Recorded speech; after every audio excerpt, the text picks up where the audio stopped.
Hola mochuelos, buenas tardes y bienvenidos nuevamente a estos recursos gratuitos de SeaWorlds.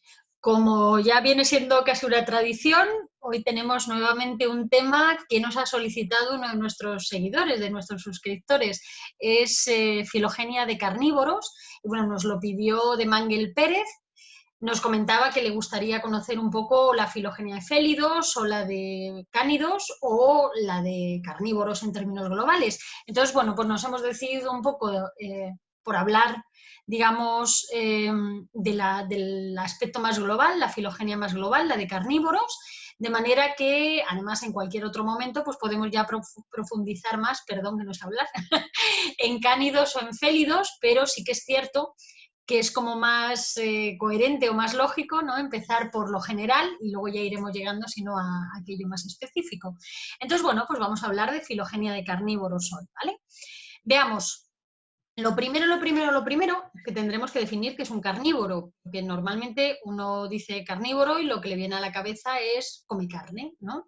Un poco si buscáis en el diccionario la Real Academia de la Lengua, pues te lo van a definir así, ¿no? Son animales o plantas, pero bueno, en este caso animales que se alimentan de carne, es decir, se alimentan de otros animales.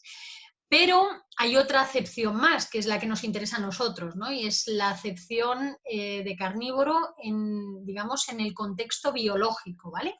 Biológicamente o taxonómicamente un carnívoro no es un animal que come carne, sino es un animal que pertenece a un grupo concreto de mamíferos, ¿vale? El orden carnívora, y se caracterizan por su dentición, ¿vale? Por eso estamos viendo aquí a esta leona con todos los dientes al aire, o por lo menos con la mayor parte de ellos, ¿vale? Porque hay por ahí molares perdidos que no se le ven, pero sí que vemos la mayor parte de la dentición, porque es esa dentición lo que define al grupo, ¿vale? Y no la alimentación. ¿Por qué?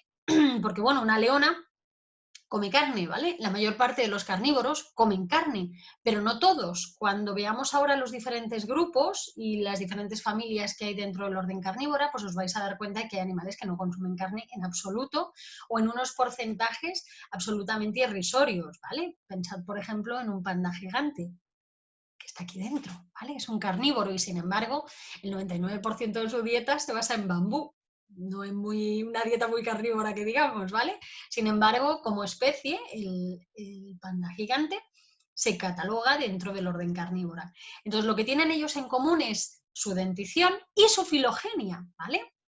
Bueno, en cuanto a su dentición, pues básicamente tienen dos aspectos importantes en esa dentición. Uno de ellos, lo estáis viendo con mucha claridad, son estos colmillos. Los caninos de los carnívoros están transformados en grandes colmillos, ¿vale?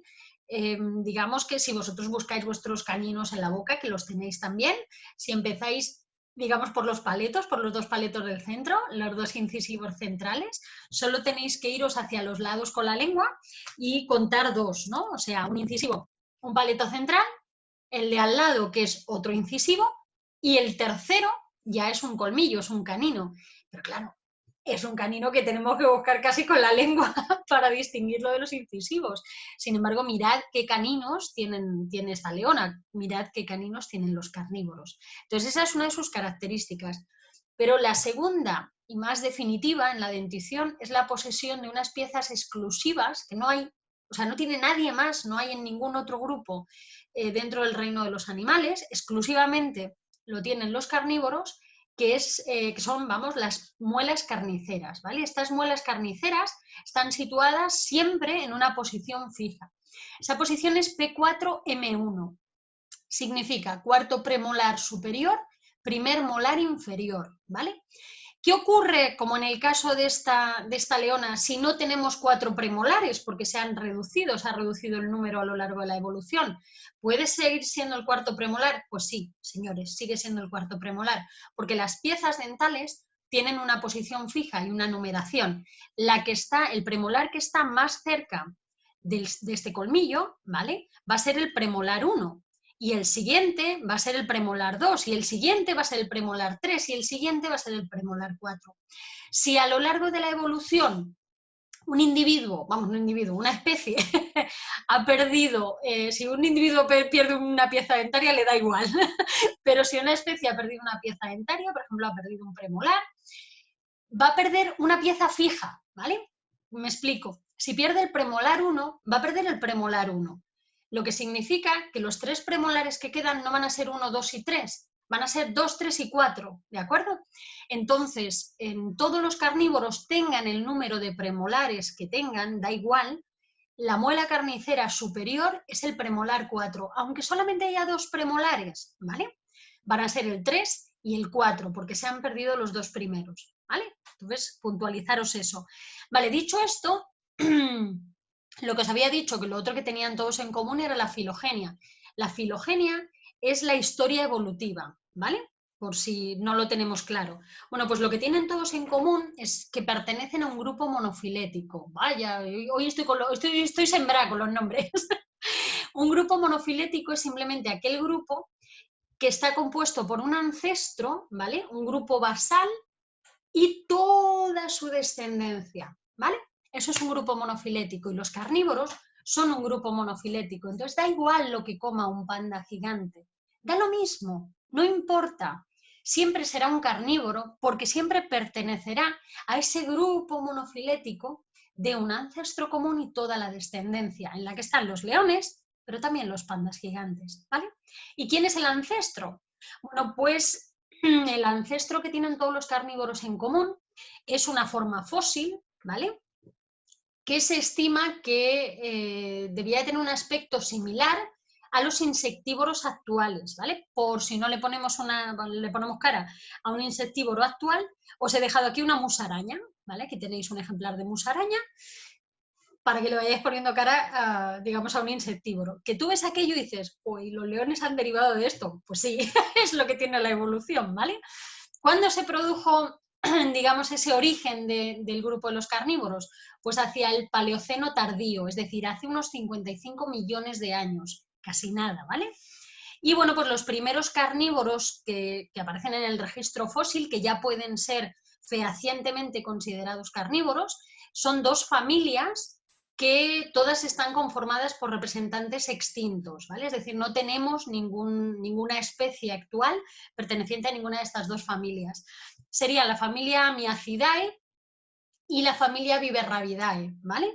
Y su aspecto sería un poco entre una comadreja, como esta que estamos viendo aquí, y una mangosta, como esta otra que estamos viendo aquí. Por eso os he dejado aquí una comadreja y una mangosta, por si no les ponéis carilla, que más o menos os podéis hacer una idea del aspecto que tenían los primeros carnívoros que nos aparecen en el registro fósil, ¿vale?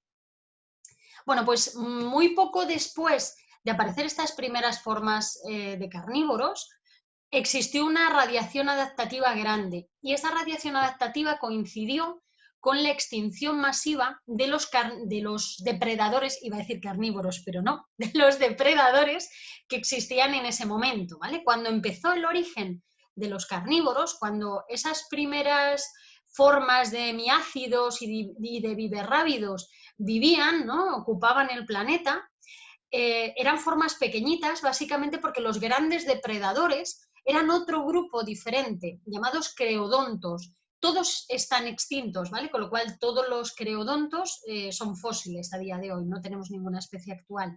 ¿Qué ocurrió? La desaparición de los creodontos lo que dejó fue un espacio, un nicho ecológico, para que esos pequeños carnívoros que habían aparecido empezasen a colonizar y, digamos, a ocupar nichos que estaban quedando vacíos. Y eso les permitió crecer y les permitió sobre todo diferenciarse, ¿vale? Entonces lo que se produjo fue una radiación adaptativa, que es básicamente como una explosión de formas. Empiezan a aparecer diferentes formas que van llenando cada uno de esos nichos ecológicos que han quedado vacíos con la desaparición de los creodontos. ¿Qué ocurre? Pues que en una fase, digamos, muy temprana de esa evolución, vamos a tener una diferenciación entre grupos, ¿vale? Cierto, esta diapositiva se me había olvidado que la había puesto y básicamente era para poner de manifiesto, o sea, habíamos comentado que teníamos a las musarañas, ¿vale? Como, vamos, no a las musarañas, a formas de insectívoros, como alguien muy cercano en la evolución de los primeros carnívoros. Para que os hagáis una idea de esa proximidad filogenética, mirad este orden Eulipotifla, ¿vale? Que tiene un nombrecito también, que Oli el que se lo puso, este grupo de Eulipotifla es donde se clasifican los topos, los erizos y las musarañas, lo que conocemos como insectívoros. Fijaos dónde se encuentran, ¿no? Es un grupo filogenéticamente cercano a carnívoro, al orden carnívora, ¿vale? Al grupo de los carnívoros. De hecho, ambos grupos, aparte de todo lo demás que tenemos aquí, son grupos que pertenecen al superorden Laurasiatheria. Esto básicamente es un grupo de mamíferos euterios, de mamíferos digamos con una placenta con un grado de desarrollo grande del alantoides, aquello que hablábamos ayer sobre las zarigüeyas y los tipos de placenta, bueno, pues los de las placentas chachis, aquellos que pueden producir crías con un grado de desarrollo grande, vale, pues de esos. Hay 4 superórdenes diferentes, ¿vale? Están afroterios, están senartros, euarcontoglires y laurasiaterios. Bueno, pues dentro de laurasiaterios estarían todos estos órdenes, ¿vale? Los quirópteros, que son murciélagos, los perisodáctilos, que son todos los ungulados con número impar de dedos, como el tapir que tenéis en la imagen, o como un rinoceronte, por ejemplo, como un caballo. Los folídotos, que son los pangolines, y luego cetartiodáctila, donde encontramos a cetáceos y artiodáctilos, a los ungulados con número par de dedos. Un día nos ponemos a hablar de esto, ¿vale? Que ver en el mismo grupo a las cabras y a los cetáceos, a lo mejor algunos ha hecho así un poco de ¿qué hacen esos dos juntos? Bueno, pues ahí están, otro día os lo cuento. Pero bueno, a lo que voy, ¿vale? Que lo que tienen más próximo en su evolución los carnívoros van a ser precisamente a ese grupo de Eulipotifla, donde encontramos a las musarañas, a los insectívoros, ¿vale? A los topos, a los erizos, y no es de extrañar porque al final el origen de los carnívoros se basa en formas similares a los actuales Eulipotifla, ¿vale? Entonces, esto se me había quedado ahí, me había yo emocionado ya con la radiación adaptativa de los carnívoros y me había olvidado de que tenía esta diapositiva.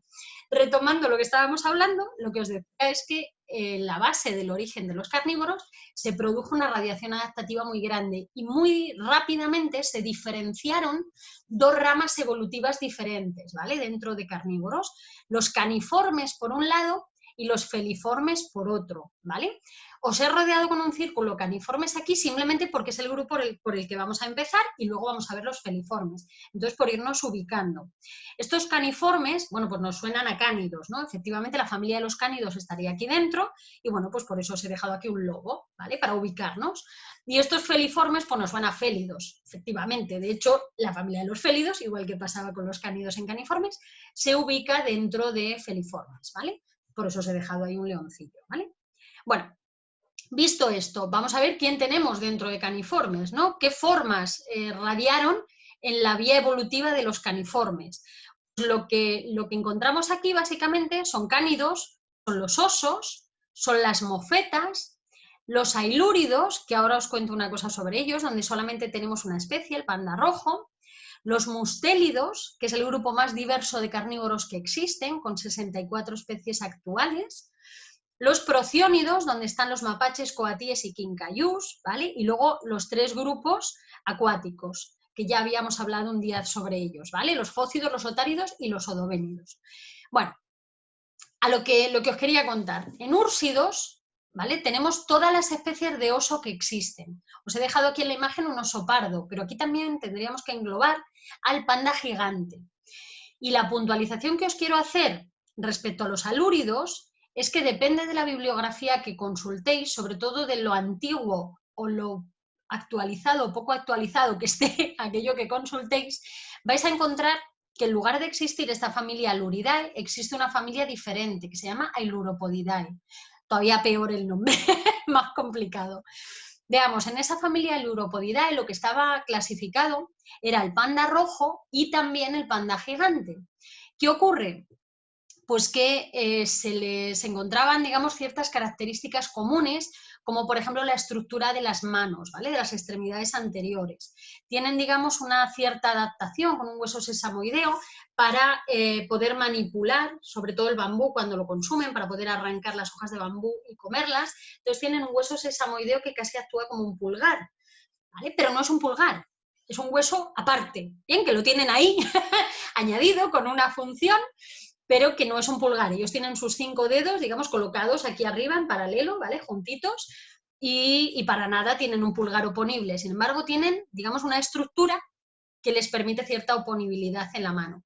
Y en los pandas rojos hay algo similar. Entonces, por características comunes, pues se les englobaba juntos. Eso, el hecho de que compartan gran parte de su área de distribución, bueno, pues se les clasificó juntos en esa familia Ailuropodidae, pensando que filogenéticamente estaban próximos. Lo que se vio es que en realidad el panda gigante es un oso, un úrsido, no tiene absolutamente nada que ver con el panda rojo a nivel filogenético, y que las pocas similitudes que tienen a nivel anatómico se basan en convergencias por estar adaptados a un entorno y una alimentación similares. Pero de hecho, si veis el panda rojo, no se parece nada a un panda gigante, ¿vale? El panda gigante entonces está clasificado dentro de los úrsidos. En la taxonomía actual, ¿vale?, en la taxonomía revisada, toda la que se basa sobre todo en relaciones filogenéticas, con una base genética, por así decirlo, ¿vale? Que es decir, cuando vamos a mirar ADNs mitocondriales, marcadores proteínicos, pues lo que nos dice es que el panda gigante tiene que estar aquí, en Ursidae, ¿vale? Entonces, ¿por qué ha cambiado el nombre de la familia de Ailuropodidae a Aluridae? Bueno, pues hemos sacado al panda gigante de aquí, lo hemos llevado, o sea, lo hemos sacado de aquí, lo hemos llevado aquí a Ursidae, pero ¿por qué le tenemos que cambiar el nombre? Pues es sencillo. Ailuropodidae, el nombre de esa familia, viene dado por el género al que pertenece el panda gigante. Este género es Ailuropoda, ¿vale? De hecho, en la especie de panda gigante es Ailuropoda melanoleuca. Claro, si tú tienes una familia a la que le has dado nombre en base al género de una de las especies que hay en su interior y de repente sacas a esa especie y la mandas a otra familia porque te has dado cuenta de que está mal clasificada, no tiene mucho sentido que la familia que queda con la otra especie que se queda queden bajo el nombre que se le había dado por la especie que ya no está. No sé si me seguís. Entonces, bueno, básicamente Ailuropodidae ha dejado de ser Ailuropodidae porque Ailuropoda melanoleuca ya no está ahí dentro, sino que está con los osos, y se le ha dado un nombre en base al género del panda rojo, que es Ailurus. Entonces se ha cortado ese Ailuridae en lugar de Ailuropodidae, ¿vale? Eso por un lado. Por otro, quiero comentaros que lo que se ha visto es que filogenéticamente los grupos más próximos aquí serían, vamos, el grupo más próximo al panda rojo respecto a lo que estábamos hablando, ¿no? O sea, el panda gigante ya lo hemos ubicado con los osos, ¿qué pasa con el pobre panda rojo que lo hemos dejado ahí solo? Pues básicamente que el grupo más próximo evolutivamente, filogenéticamente, sería el de los prociónidos, ¿vale? Es decir, el de los mapaches, donde están los mapaches, los coatíes, los quincayús. Pero es que mirad un mapache y mirad un panda gigante, digo, perdón, no habéis oído panda gigante, un panda rojo. La similitud anatómica es muy grande, ¿vale? También tienen muchos hábitos compartidos, y es que filogenéticamente, ya os digo, están muy próximos. Evidentemente, luego lo más próximo filogenéticamente entre sí van a ser los tres grupos de caniformes acuáticos, ¿vale? Fócidos, otáridos, odovénidos, también van a tener, digamos, una evolución bastante independiente a la del resto del grupo de los caniformes, ¿vale? Básicamente porque descienden al final de, digamos, una evolución de carnívoros, caniformes, que empezaron a explotar el medio acuático y a partir de ahí se radió a diferentes formas de aprovechar ese medio acuático, ¿vale? Desde formas mucho más marinas, como son las focas, a formas más terrestres, como los leones y los osos marinos, sobre todo los leones, que son los más terrestres de todos, y luego, por ejemplo, la morsa, que es una especie extremadamente pagofílica, ¿vale? Es decir, que tiene una querencia por el hielo o una adaptación hacia el hielo muchísimo mayor y que ocupó, digamos, uno de los nichos que quedaba un poco más, más vacío, ¿vale? Esto en cuanto a los caniformes.